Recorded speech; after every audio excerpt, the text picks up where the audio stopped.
Since we have told ourselves that we don't have a specific identity, we don't seem to have a problem with illegal immigration also. Because then we'll immediately cite an ancient Indian tradition. Atithi Devo Bhava, they have to come. How can we behave like this as far as these people are concerned? We have welcomed the Jews, we have welcomed the Afghans, we have welcomed the Tibetans. Why can't we welcome these people? Have Tibetans killed you? In all the years that Tibetans have lived in this country since the invasion of their country, have you heard one riot between Tibetans and Indians? At least in the name of religion. Jews have been living in this country for millennia. They too are a monotheistic faith. Have you heard of one problem between Jews and non-Jews? Parsis have lived in this country. They perhaps constitute the best definition of a minority because today their population is 60,000 and even going down. You've never had a problem as far as they are concerned. So how is it that a position with respect to one particular group is immediately interpreted as an anti-minority position when I don't seem to have a problem with any other minority? They are minorities in the true sense of the word. What does this tell you? And I have to impress upon you this important aspect. 10 years ago or 15 years ago, those places where you would have comfortably been in a position to celebrate your festivals or enjoy your traditions and customs, today you need permission in those places to celebrate your own festivals. What has happened in Calcutta, what has happened in West Bengal, and the need for judicial intervention for you to be able to carry out your own processions and to celebrate your own festival is a wake-up call for the rest of the country. If you do not wake up right now, in your own lifetime, you will find 1,000 warmongers and barbarians standing outside your home and asking you to give up or give up your faith, give up your life or give up your faith.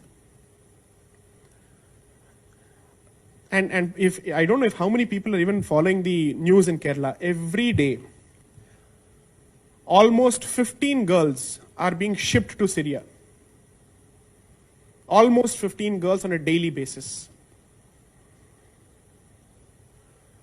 Please wake up to these things for the simple reason that if you think India is only a place where you earn a degree and run away to the West, perhaps the future will, the next generation will not even have an India to do so.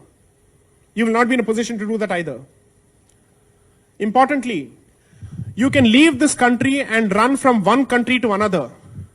But can you abandon your identity altogether? That will continue to hound you. And someone who has a problem with your fundamental identity, it doesn't make a difference to him whether you're in India or any other place. As long as you don't give up that particular identity, he's going to come after you. Therefore, an Indic Renaissance is not an academic discussion.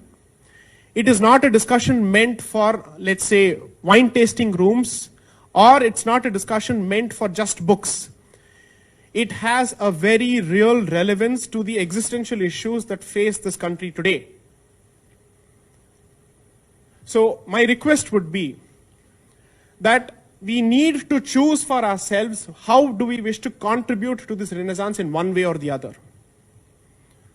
You can either be the financiers of this particular movement, or you can be the influencers of this particular movement.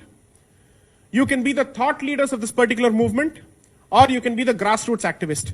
But you must take part in this particular movement in one way or the other, because if you don't do so, your children will not live in the same India that you lived. And you certainly don't live in the same India that your parents lived. So as far as I'm concerned, action is most important. Choose for yourselves one area where you think you're in a better position to contribute, and focus on contributing it in one way or the other. Me, as part of my work, and my team have chosen the legal and the constitutional means to contribute in whichever small way that we can, to push forth our point of view. To push forth the point of view that the space for an Indic identity is being encroached increasingly, and there must be a constitutional resistance to it, and that's what we are doing. Please choose for yourself a certain forum, a certain field of activity, a certain area of expertise, and dig deep into it, and make sure that you contribute to it in one way or the other. One of my most favorite statements is, if you can't be a Rana Pratap, at least be a Bhamasha. If you can't fight in the field of battle, at least help those people who are taking the fire on a regular basis. There is strength in numbers, and therefore numbers matter, and therefore demographics matter. We are willing to treat everybody as our equal. And for us, it doesn't make a difference who comes from what faith, but it seems to matter to the other side. Unfortunately so. So wake up to this reality and find an area where you can contribute to the Indic Renaissance in one way or the other. Questions, please.